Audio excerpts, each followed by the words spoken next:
Welcome to the Magnificast, a podcast about Christianity and leftist politics. I'm your co-host, Matt Bernico. I'm your other co-host, Dean Ditloff. Dean, I don't get to ask you this very much, but I feel like I need to check in with you. How's your walk with Christ going? It's going well. It's going pretty well. I think because we had Easter, Lent, it got a little dicey. Holy Saturday, Jesus went to hell, and you're like, what am I even doing? But then he does come back on Sunday, and that just lifts me right up every year. On the edge of my seat all day Saturday. I did say Easter was over on Twitter, and some liturgy nerds pointed out that is not true, I guess. But as far as I'm concerned, I'm living in that big, exciting moment where Jesus is walking around like a ghost, but also not a ghost at the same time. And I'm into it. The walk is going great. Thanks for asking, Matt. And how about yours? How's your walk with Christ? It's going fast. Last Sunday, I watched Sonic 2. So I got a little bit of church and I got a little bit of Sonic in my life. Jesus walked across the water really fast, and just like Sonic. So I feel like those two things are really going together in my life. It's a great movie, Dean. I gotta tell you, it's a good one. I'm gonna have to take your word for it. I've never seen a Sonic movie, but I will take that recommendation. And the next time I see it playing at the airport or at my parents' house or at my in-laws, you can probably watch on a plane for sure. Yeah, I'm positive. I'll probably watch it in the seat that's in front of me, but from behind it. Yeah, like where you can't really hear it, but you know that there's probably a funny joke. Yeah, it's good. I did recently see almost a whole season of Peaky Blinders that way on on a train, and yeah, I think it's probably a better way to watch some shows. You can kind of just sub out your own sort of lines in the show, and that's great. Yeah, you know what? Sorry, this is a major aside already, but the one thing I did learn about Peaky Blinders, which I had never seen, but for some reason, I've never seen it either. For some reason, couldn't stop watching in this extremely weird way. It's mostly just a guy, like a specific guy, one actor, being in a lot of extremely tense conversations that could go either way. That's basically the whole show over and over and over again. Is the show somehow about horse racing or something? I don't think so, or at least by this point in the show, there weren't any horses. There were, maybe they had outgrown the horses. There were some fascists involved. They were trying to get rid of them or trying to be friends with them. It was really hard to tell, but I think that's kind of the vibe of the show. This is the worst. Do you know that some podcasts, they do plan out how they're going to kind of open their episodes beforehand? And I've never thought that's been like our style. And right now I'm thinking, maybe it should. It might be time. It might be time to pivot. Yeah. Well. Okay. So listen, we're watching movies. We're not really watching TV shows. It's great, and our walks with Christ are great. And that's. I hope everyone else is also in the same boat as us, or not, depending on how you feel about the whole thing. Maybe you're not a fan. It's fine. I don't care. Anyways, let's get down to brass tacks here. Throughout the past year or so, we've been doing episodes here or there about really serious topics like the IPCC reports about climate change. We've been talking about degrowth. We've been talking about, ecosocialism and eco-theology. And this is going to be one of those episodes. The tacks are brass. Don't sit on the tacks. Just hold on. I don't know what you're supposed to do with the brass tacks. It doesn't matter. So, Dean, let me tell you about this. At the beginning of this year, I made a huge life decision. And that was to break my tradition of never reading a single fiction book. Mm-hmm. I have read some fiction books, but like as an adult, I pretty much don't read them because it's just all made up, you know. Yeah, they're I can't all lies. Get behind that. Lots and lots it's of all lies for hundreds of pages of someone not telling the truth. Exactly. I'm a really big believer in sort of the Platonic theory of art, where people who paint and people who tell stories are just liars, and that's my whole outlook on life. But I did pick up Kim Stanley Robinson's big chunky book, The Ministry of the Future. Okay, let me tell you about this book. I think I've mentioned some things about it before on the podcast, but I'll tell you some more things right now. Mm-hmm. The book is like really broadly about the possible sort of optimistic outcomes to figuring climate change out as like a species. And it's optimistic in the end, but at the beginning, it's like brutal. It's like the most horrible thing I can imagine. So the opening chapter is about a heat wave in India that more or less boils like an entire town alive, except one guy who escapes, and it messes him up deeply. But that's for the book. That I don't want to give any spoilers away. Reading through that opening chapter and the thinking about the danger of climate change or whatever, it kind of was really visceral for me. Like, global warming as is for a lot of people, I think, um, is just sort of like a floating idea that's sort of abstract. But I think when I read that book, it kind of became real and apparent to me in a way that it wasn't before. So I guess those made up words of lying authors, they're not all bad. It's pretty scary if you really think about it. But anyways, I think it's worth pointing out now that it is getting a little too nonfiction for me because India and Pakistan, in real life, not in just a book, are in the throes of an extremely severe heat wave, and it's not even summer in those regions yet. So that's, it could get worse, I guess. I don't really know. I'm not a meteorologist, but it seems like it probably could. Yeah, seems that way. All that to say, I think it's easy to let something like climate change just be like an abstract problem, but it is real, as I've been led to believe, and we're seeing the effects now in the world. A heat wave in India, massive forest fires, awful storms, and so on. Man, somebody in our Discord chat, even this is an aside, but it does it is related. Somebody in our Discord chat did link this real estate website that will tell you the possible climate change dangers for the house that you are currently living in, and that Hmm. was not great to look up. I don't like that. Extremely weird. Um, Sort of projection into like 50 years or whatever, and it shows you that like the place that you live will be I don't know extremely hot or have awful storms or whatever. It all sucks. It all sucks and it's bad. But I am using all of the power in my being to not be like a doomer about it all.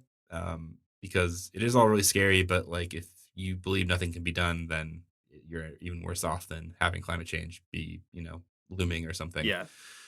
So one of our faves on this podcast is like a Brazilian, and French sort of political theorist named Michael Lowy, who co-wrote a very short article in Monthly Review with some other folks who are like degrowth authors who I know about less. So I'm just going to kind of play up the Michael Lowy angle on this one. Yeah. And the article is really fascinating because in it, he recognizes what are like points of unity between people who advocate for degrowth and people who are socialists in ways that don't like, I guess, extinguish either movement, but kind of keep them both unique while pointing out that these people need to work together.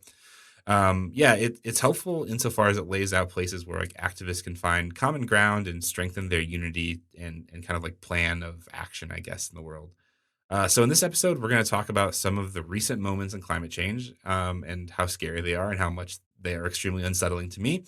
And we'll also talk about those like points of unity when it comes to practice and organizing and action around degrowth and socialism.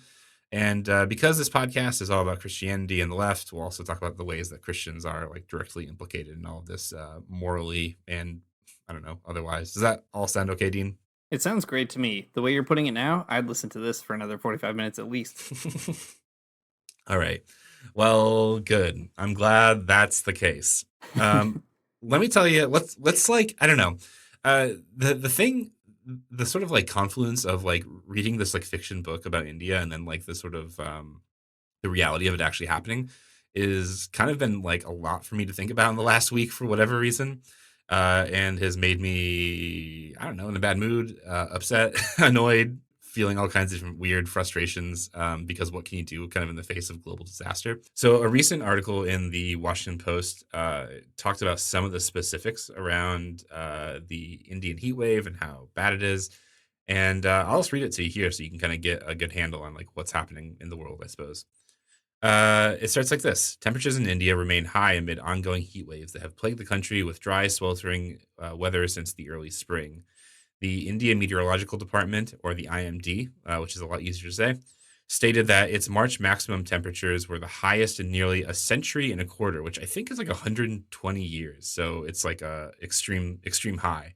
And rainfall was only running about a quarter to a third of normal. So it's very hot, hotter than it's ever been in 120 years, and then also not so much rain.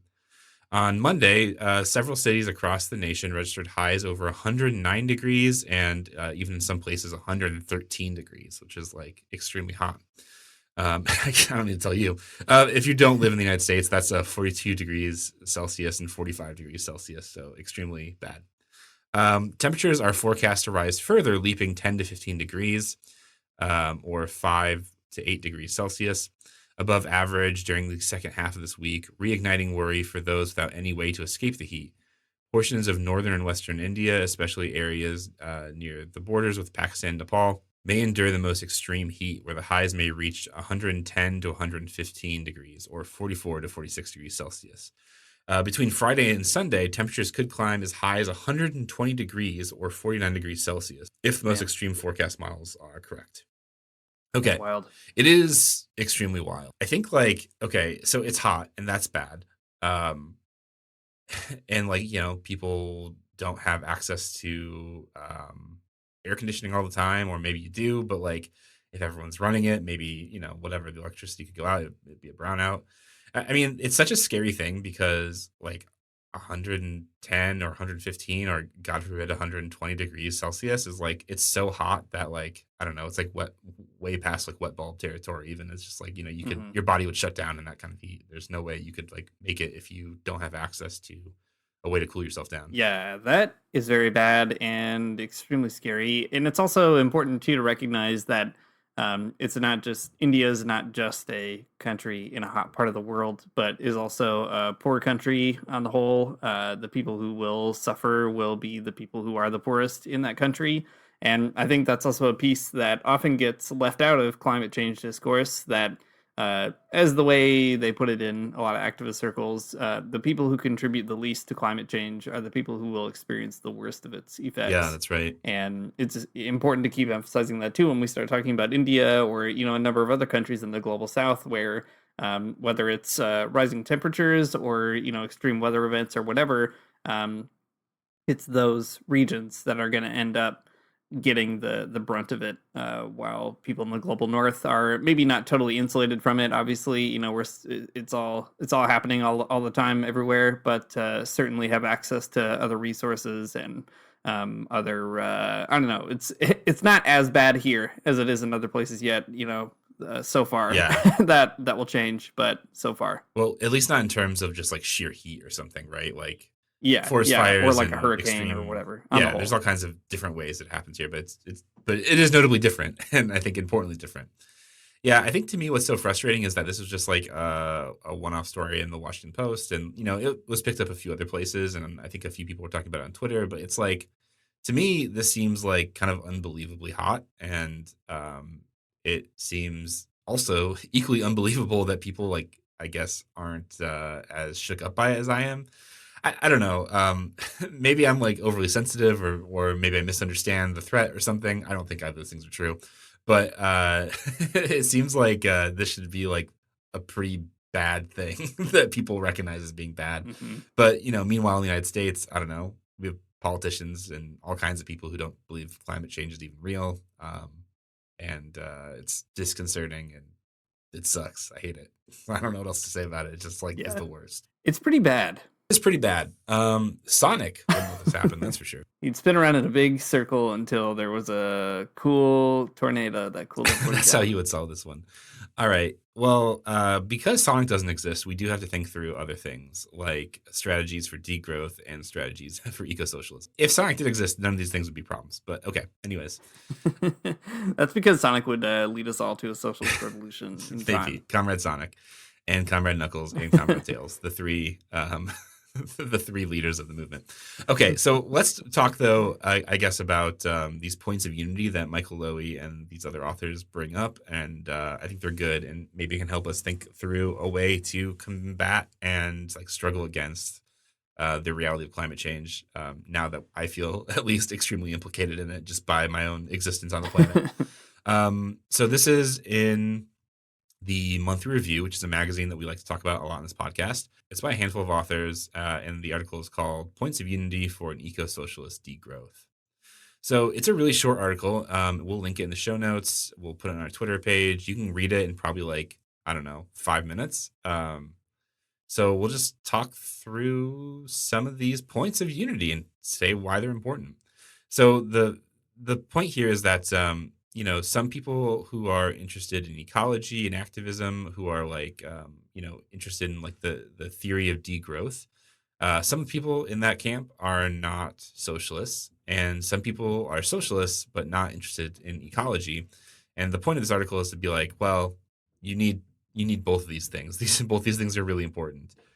So they've written these like mutually agreed upon, and I think pretty unobjectionable points of unity to kind of like knit these two groups of people together to like I guess better understand the world, but also kind of figure out how to act in a world where climate change is devastatingly real. Before we dive into the points of unity themselves, should we maybe say something really briefly just to set up the Yeah, conversation? let's Like, do it.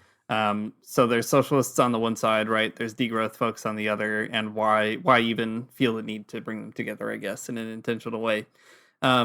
So the socialism piece is probably easier for folks who listen to this podcast, I would hope, to kind of be more familiar with that tradition. You know, socialism has a long, complicated history with environmentalism. On the one hand, there are some great strides in ecological thinking that socialists can be proud of, and on the other hand, uh, the biggest socialist countries that we know of, the Soviet Union, China, some other countries, and so on, also have a history of building their economies in ways that are sometimes ecologically destructive, more, some worse than others. And there's all kinds of reasons, historical reasons for that and everything else. But it's also important not to just let socialists off the hook, too, for destroying the environment while building up productive capacities, even if we want to understand lots of nuances and so on.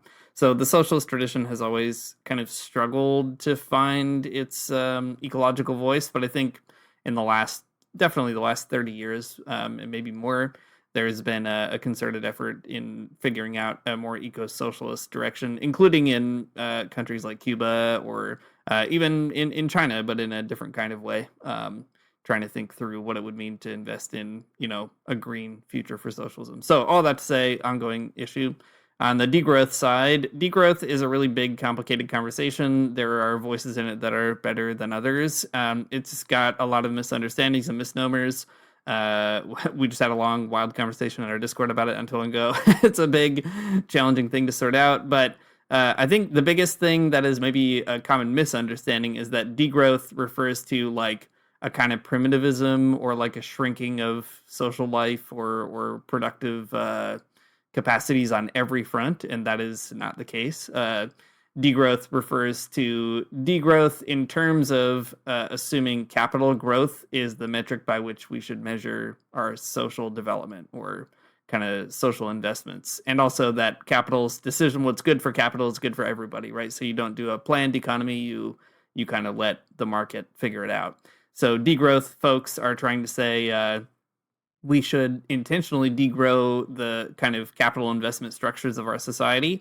And when we think about a word like growth, we should think about what to invest in to grow. So it's not against growth as such. For instance, most degrowth people will talk about the need to expand or grow our healthcare capacities, those kinds of things. But it's degrowth in terms of degrowing an economy that depends on a totally abstract notion of infinite capital accumulation. So you would assume that all those people are automatically socialist, but surprise, some of them want to just degrow capitalism, but not necessarily, do away with it. And so anyway, that's the occasion for the dialogue here, helping socialists maybe think through the ecological side, and then helping degrowth folks think through the political economy side of both of those sides of the equation. Yeah, I think that's good. That's a helpful way to lay it out there. Yeah, a lot of people can sometimes be cranky about degrowth, but I think I don't know. There's not much to be really cranky about. I think that there's a lot of good ideas in there, but I wouldn't want degrowth without eco-socialism as well. Okay, let's talk about these points of unity then. So the very first one is really simple and one that I think is, I don't know, pretty obvious, especially people who listen to this podcast. But anyways, capitalism cannot exist without growth. It needs permanent expansion of production, consumption, and accumulation, and the maximization of profit. Yeah, maybe nothing too wild about that point, but it is worth maybe expanding on a little bit further too, because I think it's super key to the ecology side. So capitalism can't exist without growth, but the problem is its growth, because it's tied to capital accumulation. It has this means of growing Yeah. fictionally forever. There's an infinite growth capacity to the economy as such, but there is not an infinite capacity of the planet, right? The planet is finite. There's only so much of it. It literally cannot keep up with the infinite growth of capital. And if you ever want to like see this principle in action, whatever, you can read a lot of Karl Marx and he'll tell you all kinds of things about how capitalists want to grow their capital and so on. But I always tell people just to look up like how much money did your favorite rich person have 10 years ago and how much do they have right now, right? Elon Musk, Jeff Bezos, whatever. There's more money now in the world than there ever has been in the history of the planet, and there will be even more of it in 10 years. And why? For no reason other than the accumulation of capital, and the Earth is not going to be able Yeah, the other to piece of keep that up with that too. kind of growth. Sorry, this is we're going to talk about our Discord channel a lot in this one for whatever reason. I think we've been having a lot of interesting conversations lately. Last night, a handful of folks from the Discord we met and decided that we wanted to read Society of the Spectacle, which is a book by a French guy named Guy Debord, and the first two chapters are all about the sort of like senseless growth of capitalism, and it's a thing that we talked about quite a bit. The thing that is really interesting about capitalist growth is that it is, I think, at its core, like nihilistic in a really dumb way.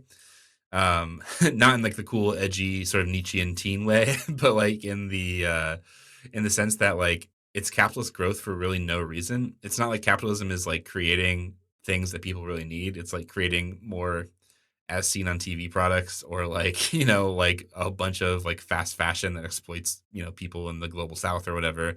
That growth is not only is it like harmful ecologically speaking, but it's also just like nonsensical when it really comes down to it. Like it's not there to Mm-hmm. meet anyone's needs. It's there to just kind of like create new needs that people don't actually need. I don't know. A good point, I think. Yeah, I think so too. Yeah, the growth also again is just not tied to. It's not. That's right. It's alienated from our actual life, right? Whose purposes does it serve? It serves the purpose Right. of capitalists. It doesn't serve yours or mine. It tries to adjust your needs or your purposes, but it does it in a weird way. All right. Sorry. We'll stop talking about capitalist growth for a hot second, and we'll come back to it, I'm sure. So the second point of unity, I think, is a good one.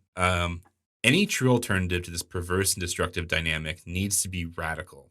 That is, it must deal with the roots of the problem, which are the capitalist system. Its exploitative and extractivist dynamic and its blind and obsessive pursuit of growth, eco-socialist degrowth is one such alternative.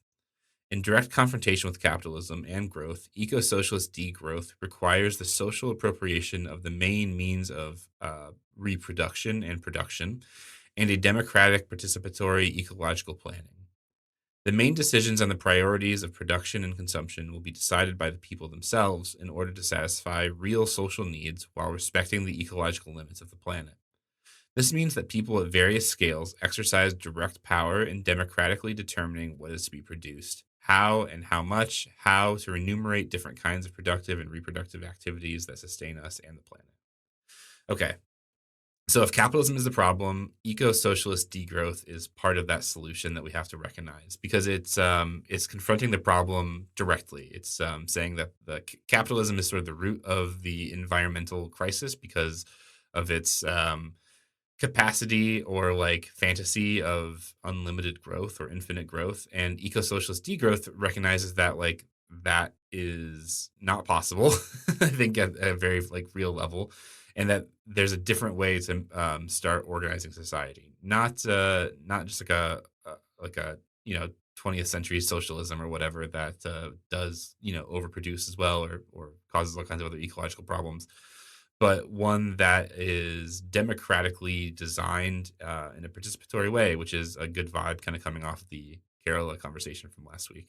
It's helpful too because when we think about capitalism and the story that it tells about the world, one reason that we have a growth-oriented economy is that, as I said a moment ago, it serves the needs of capitalists, which is to accumulate capital, right? So again, you can read all kinds of political economy stories about why that is, but the idea is a capitalist, for example, buys a bunch of labor, buys a lot of workers' labor power in order to hopefully expand their capital to make it bigger, to get it more and more of it for whatever reason they might have.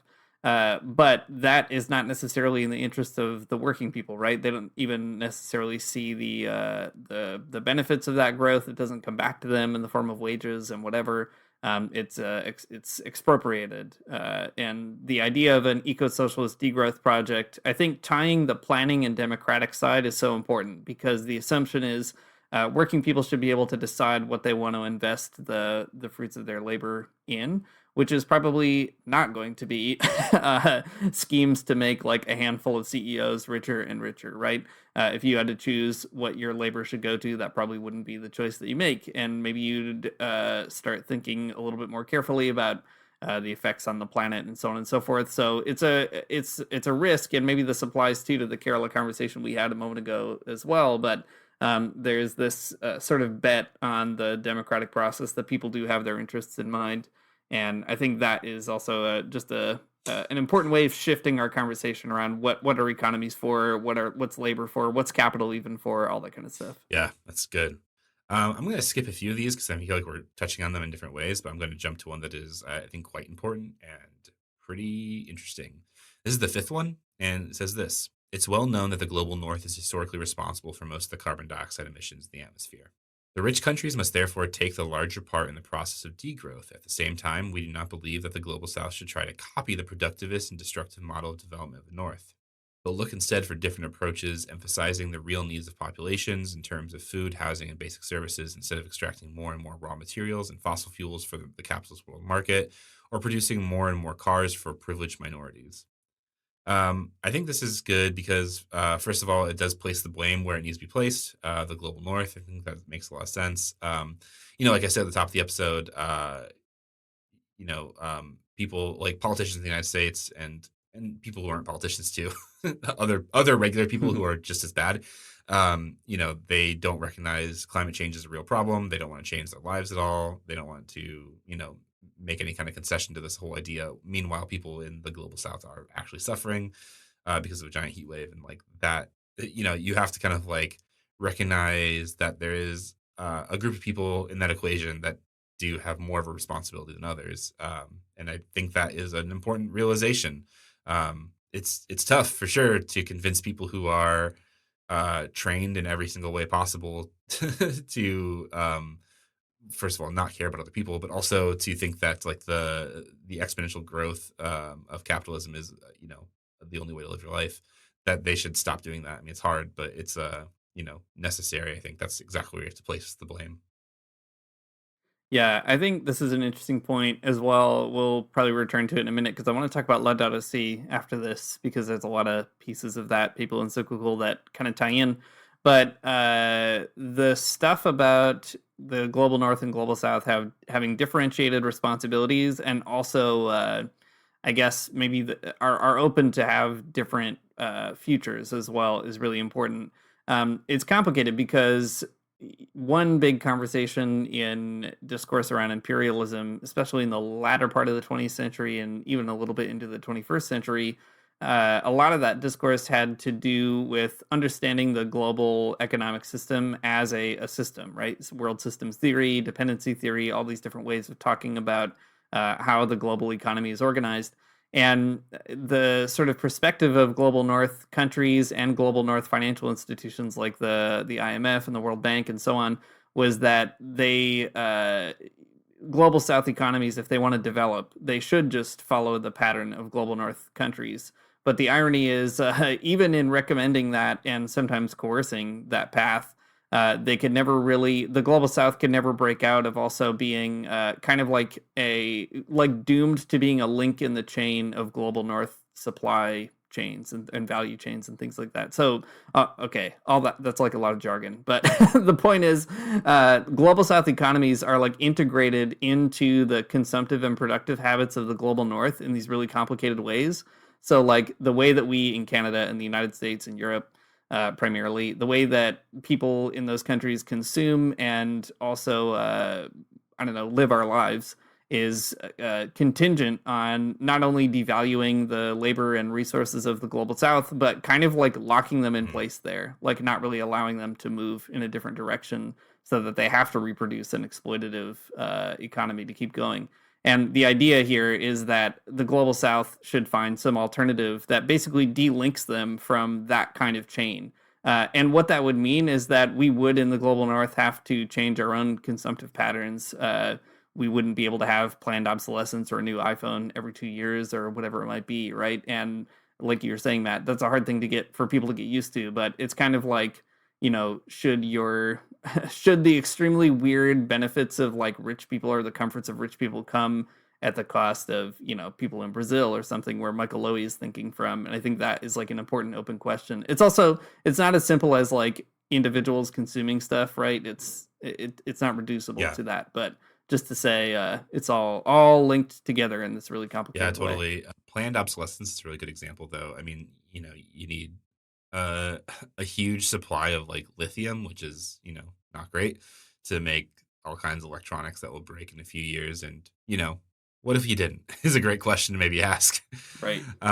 Okay. Right. Skipping around a bit here again because I'm trying to, cut on time. But number 7 says eco-socialist degrowth can only win through a political confrontation with the fossil oligarchy and the ruling class who control political and economic power. Who is the subject of the struggle? We cannot overcome the system without the active participation of the urban and rural working class, who make up the majority of the population and are already bearing the brunt of capitalism's social and ecological ills.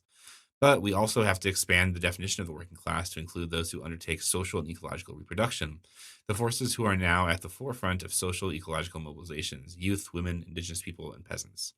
I like this point because, again, people get really trapped, especially people on the left, sometimes about like who counts as the working class, or like who is the revolutionary subject, as every dumb French political theorist wants to ask. And what Michael Lowy says is like, the people who are bearing the brunt of capitalism and ecological devastation, like those are the people who you need to organize with, and those are the people who need to kind of lead those conversations because they're the people who are most impacted. But I like that. I like the idea of expanding working to being. I mean, there's a downfall to it too, I think, but I think there's something good about the idea of including people who are doing like social and ecological reproduction in the working class. It's a lot more holistic approach, I think, about thinking about the people who are actually exploited.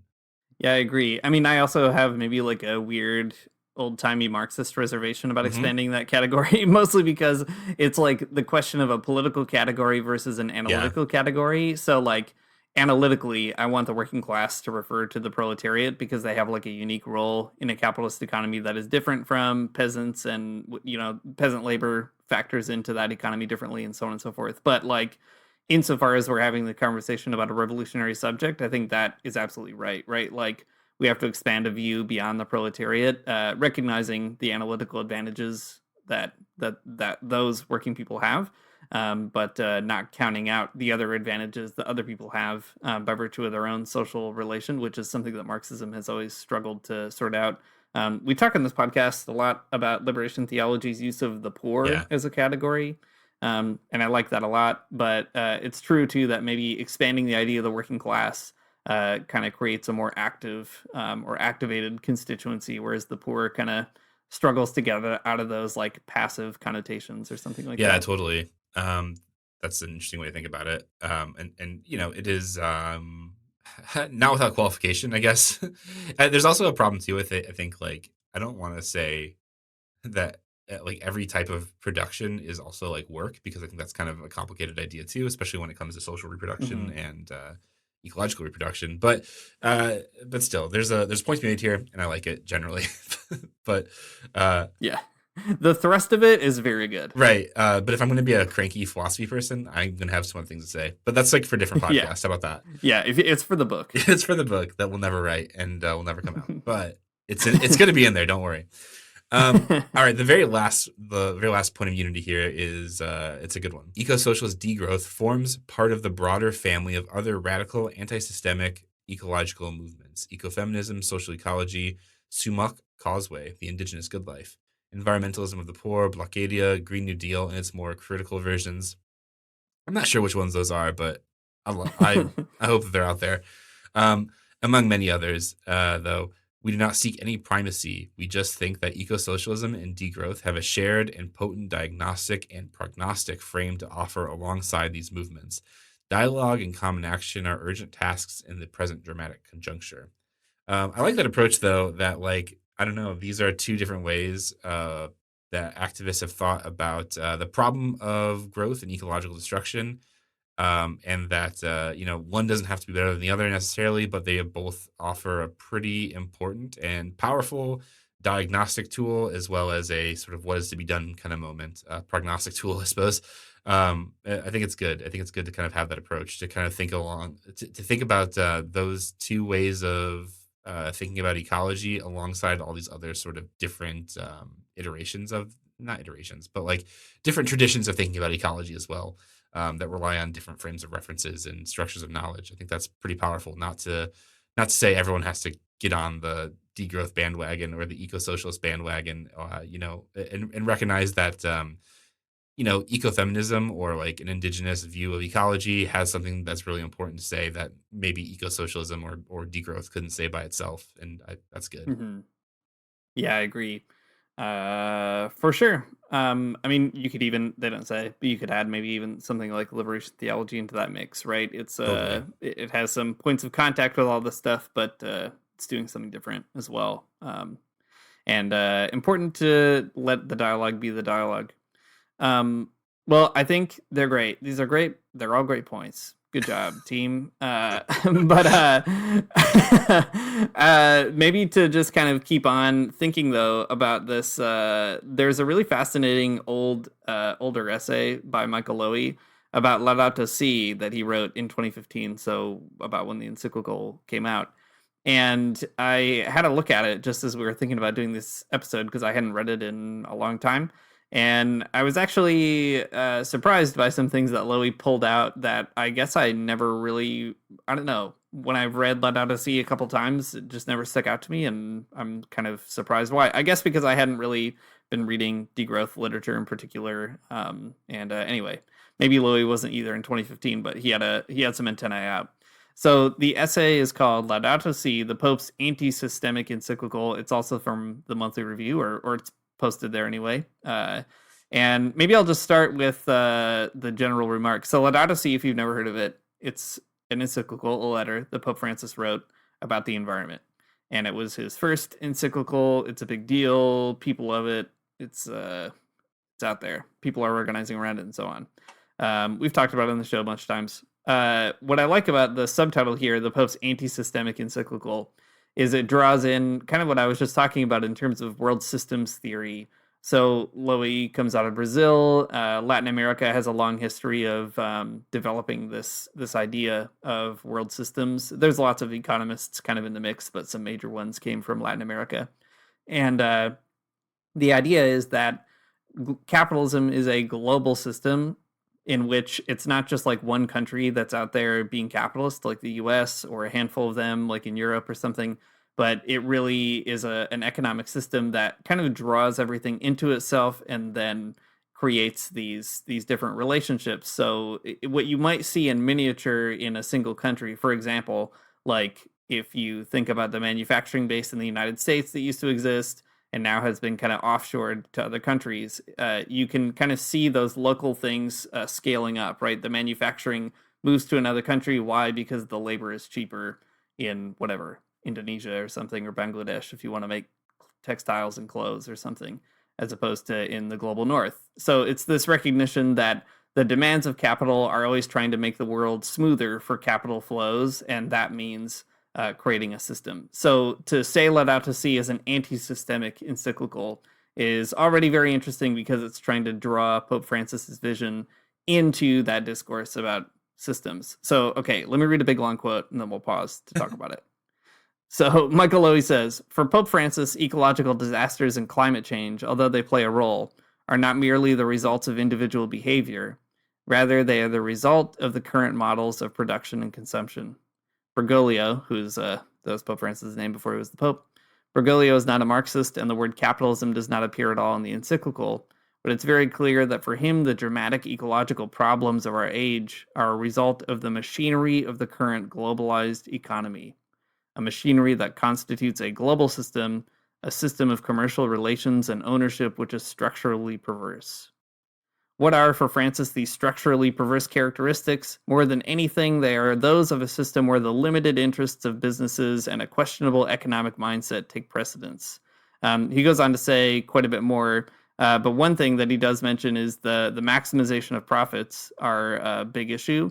And lastly, Lowy says this ethical and social perversity is not unique to any one country, but is the product, in Pope Francis's words, of a global system where priority tends to be given to speculation and the pursuit of financial gain, which fail to take the context into account, let alone the effects on human dignity and the natural environment.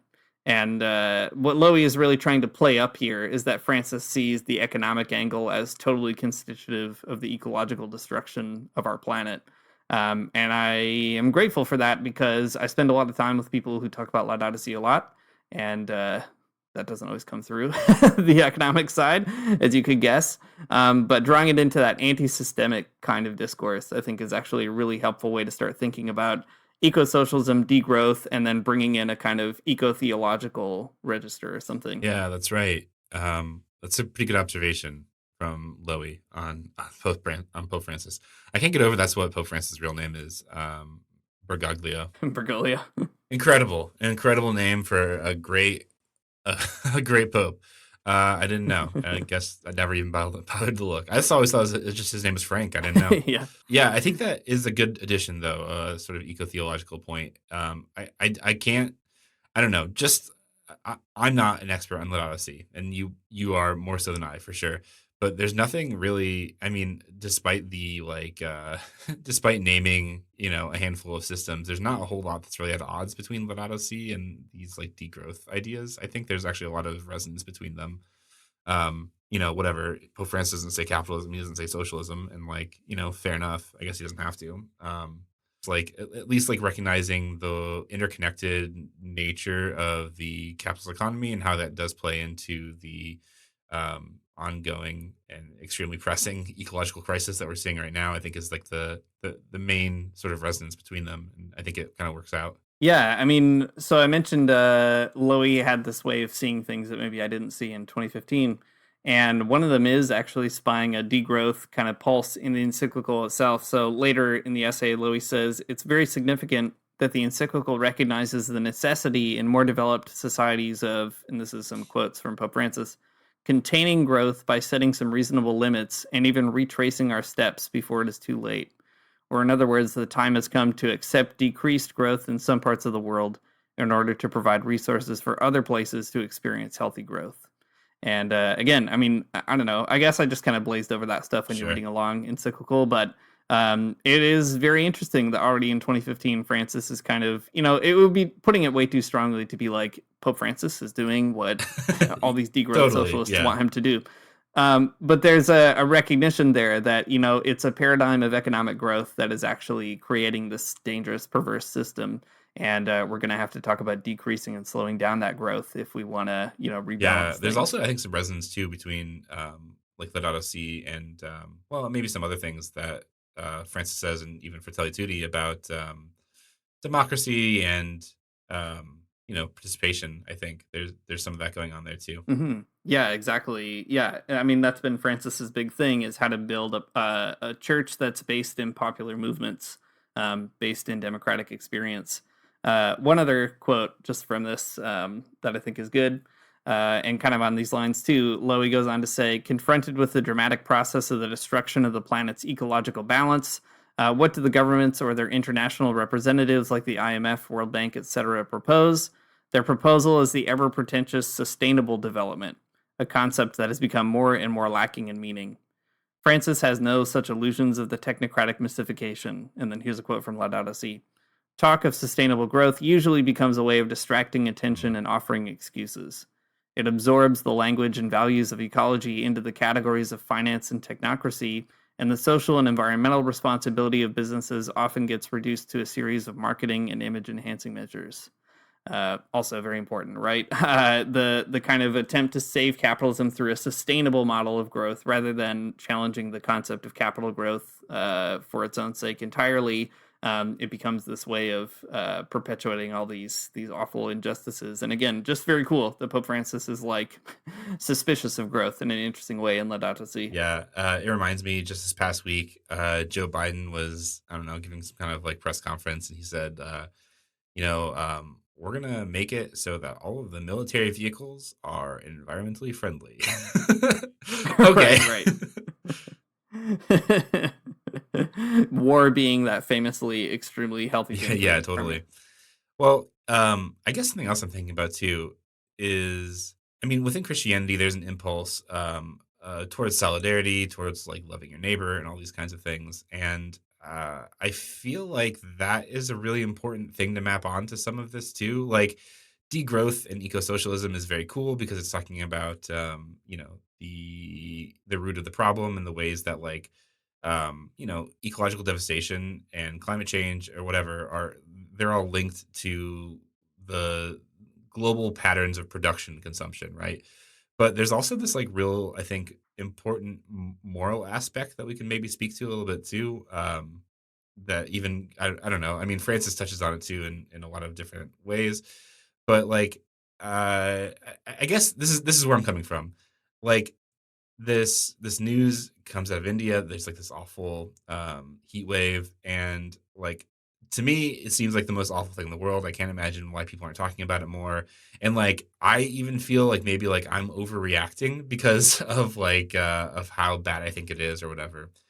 But I think that Christianity does have an impulse within it that calls people to be like really empathetic towards other people, no matter where they are in the world. I mean, there's like I don't know, people are bad at being empathetic in general, let alone empathetic towards people in a different sort of like part of the globe. But I think that there is a sense in which Christianity kind of should force people into thinking morally about their relationship to other people in the world and like practicing a type of empathy and practicing a type of solidarity with those people that are actually, they're actively suffering because of the productive and consumptive impulses that we all kind of find ourselves in. So I don't know. Hmm. There's a lot to say about that, I suppose, but it would just be good, I think, if Christians maybe, I don't know, express that in some way or found ways to organize around that idea. Yeah, I mean that's also maybe a great excuse to talk about how what that solidarity looks like in practice. So being part of a Christian social movement, it was really interesting to see a lot of the discourse around COP26 in the fall, which we talked about on this podcast too already. But COP26 is when a bunch of UN people, world leaders, got together to discuss, I don't know, how they're not going to solve the Yeah. climate crisis, basically. The big question for us and for people in this kind of sector was like, well, how do we express solidarity with the poorest in the world, with other people who are getting hit the hardest when world leaders are doing this? And there were all these actually very interesting efforts to amplify the voices of vulnerable people, poor people. There were, all kinds of different ways of like writing open letters. I don't know, like trying to create content, translating content, just kind of creating like more avenues for the voices of people who would not be traveling to a UN conference to kind of have their voices heard. And I think that was all very good and very important. But the thing that kind of stuck with me was like, this is great, but these people are just not going to listen, right? At COP26. And so, how do we kind of build the material power by which we can make those voices that we're collecting, translating, amplifying, make them have a material force in the countries where we can also sort of be an extension of their body as well, right? To say like, what does it mean in Toronto to know that there's a gigantic mining conference that happens here every summer? What does it mean to be like a Christian person who knows that mining is ecologically destructive and is responsible for human rights violations? What does it mean to like be like, I live in that city? How am I going to oppose that in a meaningful material way? And I think that's what it comes down to, like thinking about how to find, ways to jam those efforts, ways to slow them down, ways to create, like ways to make it inconvenient, and also ways to just actually stop those things from happening. That's like a hard kind of nut to crack, but to think through how to translate that empathy for others into solidarity means, I guess, like strategy and organizing, as you're saying, Yeah, Matt. I think that's right. I wasn't initially going to say this, but now I'm going to talk about it, I guess, for a minute. On April 9th, it's, I guess, been a few weeks since that day. But there was a really, I think, interesting and good example of organizing around ecological devastation and climate change. In West Virginia, a group of people under the banner West Virginia Rising, they all showed up at this place called the Grant Town Power Plant, if I recall correctly, which is a power plant in West Virginia, and there's a family business that Senator Joe Manchin's son owns, I believe, that sells like this like coal byproduct to this power plant. So like Joe Manchin has like sort of a vested interest in it, and he makes like, I don't know, like $500,000 a year from it or something, which is not like, an outrageous amount, but it sucks. Like he's not, It's more than I yeah, make. well, that's true. More than you do, more than I do, more than both of us do together. And but it's also almost kind of sad that he's like destroying the planet for like less than $1 million a year or something. I don't Yeah. know, something kind of pathetic about that. But anyways, a bunch of activists, they assembled at the gates of that power plant, and they just like blockaded it for a day. And you know, like a handful of people were arrested, and at the end of the day, it's a 1 day blockade, and I don't know. I mean, like they put themselves and their safety on the line because the police showed up. It's a whole thing, and they organized a lot of people to show up to it, and now that was kind of a catalyst for like another type of thing that's going to happen in a few weeks, where they're having a sit-in against Joe Manchin and also Kristen Sinema to kind of like move them to act even like meagerly towards like addressing climate change in the United States. So it's like, obviously not all of the answers, obviously not like the big revolutionary act that like is going to change the world, but it is directly confronting people who are using fossil fuels to like, continue destroying the world. And I think that's pretty cool. But it's a way that, that struggle, the people of West Virginia, they're struggling politically and also kind of economically against the productive forces that are actively like cooking people alive across the globe. So it's something to Hmm. think about, I guess. The points of unity are right. Like if you want to do something about climate change, you have to directly confront fossil fuels, and that's it. That's how you have to do it. I don't know. Hmm. Like I said, not the whole answer, but I think a pretty important piece of the puzzle. Yeah, for sure. Well, and I guess as we're saying, so there's points of unity between ecosocialists and degrowth, but also between this kind of Christian paradigm that we get from Pope Francis, but lots of other Christians too, and lots of other people of faith, right? That there is this kind of moral call to recognize that the way that our actions are tied into the suffering of other people on the other side of the world should be unacceptable, right? Like if you in the Christian tradition, if you think Jesus was right about all kinds of stuff, that means that once you find out that your life is making the lives of other people extremely bad, you should probably do something about that, right? Like, if there's anything good about conversion, and maybe there's not, but if there is, it's that kind of desire to be more and more conformed to a pattern of life that is, not creating more conditions for violence on the planet. And I don't really know how you do that without ecosocialism and degrowth at this stage of my life, trying to kind of put those things in dialogue with many other movements too. But we don't need a world where capital is constantly building itself more and more, and we also don't need a world where capitalists get to decide what happens with all the value that's produced by actual working people. Yeah, for sure. You can't trust them. What do they want to do with it? Build more dumb stuff that you don't need. Sucks. It sucks. It's bad. Like, why would you let capitalists do that when like you and your community could do it? Like the mechanisms exist. You could just, create a different sort of system. I don't know. Yeah. I'm too Carol pilled at this point to see any other options. It's just like, why would you let a bunch of dumb idiots like decide that they want to destroy the world more than they want you to like live a good life when you could actually just Mhm. do it yourself and it would be fine. Yeah, well, I mean, and Kerala is such a good example, right? The one of the big takeaways from that book we just read is, yeah, do you want to grow the economy in some intentional ways? Of course you do. You got to do that. But like Kerala has managed to not actually have a lot of economic growth and still create a better life for people with basically, with extremely meager resources and with no political hegemony. And like that is impressive and should be an instructive lesson for us too. Like, I don't know, the U.S. and Canada have probably like grown enough. There's enough money floating around in these countries, but it's not floating around in the right way, right? It's sending Jeff Bezos to space. It's getting Elon Musk to buy Twitter, like all these kind of dumb vanity projects. And it's like, I don't know, maybe we just shouldn't do that. Maybe they shouldn't get more and more money. That seems like a pretty uncontroversial idea, but nevertheless, here we are. Thanks for listening to Magnificast. If you like what you heard, you can support us on Patreon at patreon.com/the Magnificast. You can, if you do support us, you can get into this great Discord channel that we keep talking about. And we're reading books, we're talking, we're posting pictures of pets, we're giving each other recipes. It's great and a fun community to be a part of. So you should do that, I guess. Or no, I don't know, man. But you probably could. It'd be fine. Okay, our intro music is by Amari Armstrong. Our outro music is by The Logical Spoon, and we'll see you next time. I don't wanna get up for church in the morning, souls alive. Heaven come to earth and there won't be no church. We'll meet down by the riverside.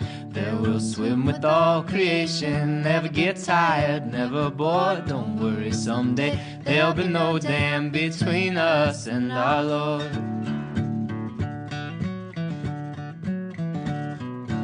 Jackson, keep your hoods up.